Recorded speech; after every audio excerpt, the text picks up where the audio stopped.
Then leaving the pale nun, I spake of this to all men, and myself fasted and prayed always, and many among us many a week fasted and prayed, even to the uttermost, expectant of the wonder that would be. And one there was among us, ever moved among us in white armour, Galahad.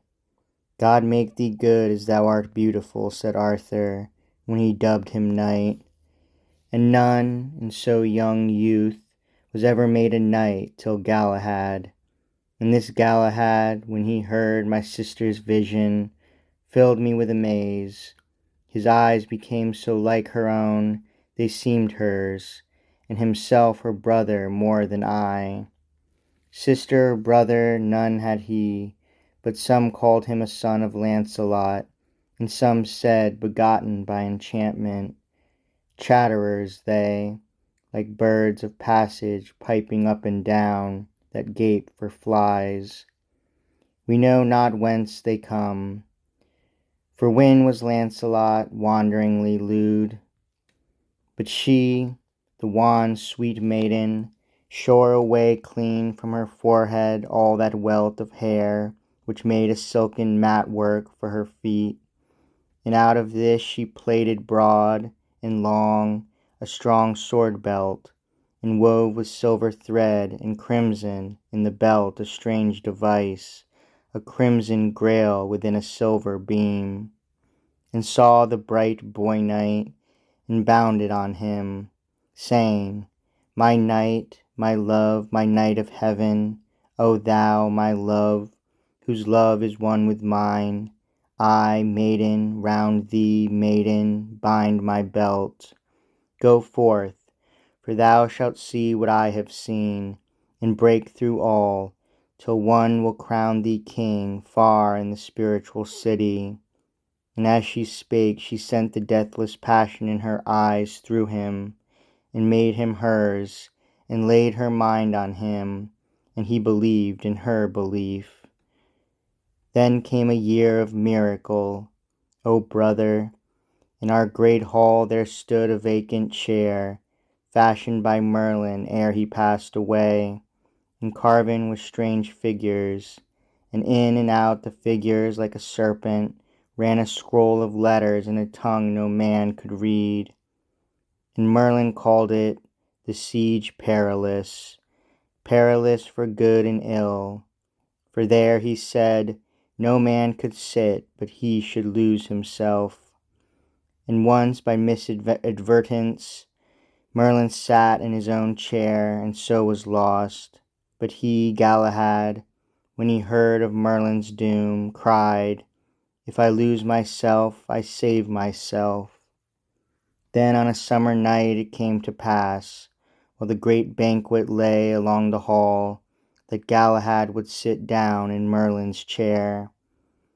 And all at once, as there we sat, we heard a cracking and a riving of the roofs, and rending and a blast and overhead thunder, and in the thunder was a cry. And in the blast there smote along the hall a beam of light 7 times more clear than day, and down the long beam stole the holy Grail, all covered with a luminous cloud. And none might see who bare it, and it passed.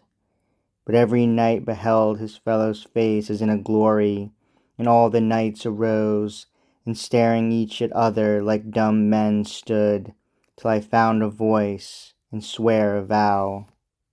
I swear a vow before them all, that I, because I had not seen the Grail, would ride a 12-month and a day in quest of it, until I found and saw it, as the nun my sister saw it. And Galahad sware the vow, and good Sir Bors, our Lancelot's cousin, sware, and Lancelot sware, and many among the knights, and Gawain sware, and louder than the rest. Then spake the monk Ambrosius, asking him, What said the king? Did Arthur take the vow? Nay, for my lord, said Percival, the king was not in hall, for early that same day 'scaped through a cavern from a bandit hold, An outraged maiden sprang into the hall crying on help, for all her shining hair was smeared with earth, and either milky arm red rent with hooks of bramble, and all she wore torn as a sail that leaves the rope is torn in tempest. So the king arose and went to smoke the scandalous hive of those wild bees that made such honey in his realm. Howbeit some little of this marvel he too saw, returning o'er the plain that then began to darken under Camelot, whence the king looked up, calling aloud, Lo, there, the roofs of our great hall are rolled in thunder smoke. Pray heaven they be not smitten by the bolt. For dear to Arthur was that hall of ours, as having there so oft with all his knights feasted, and as the stateliest under heaven.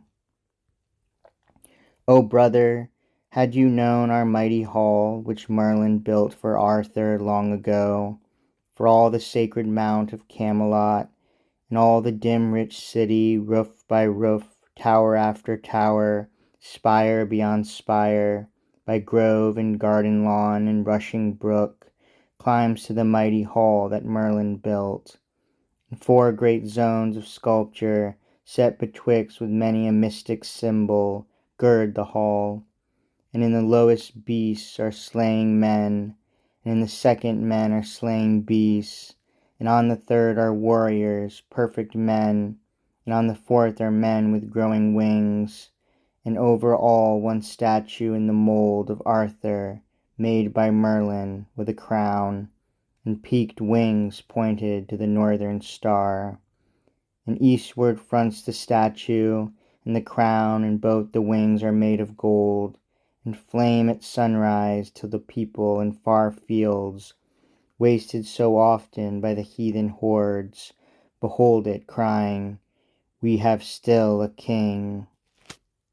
And brother, had you known our hall within, broader and higher than any in all the lands, where 12 great windows blazon Arthur's wars, and all the light that falls upon the board streams through the 12 great battles of our king.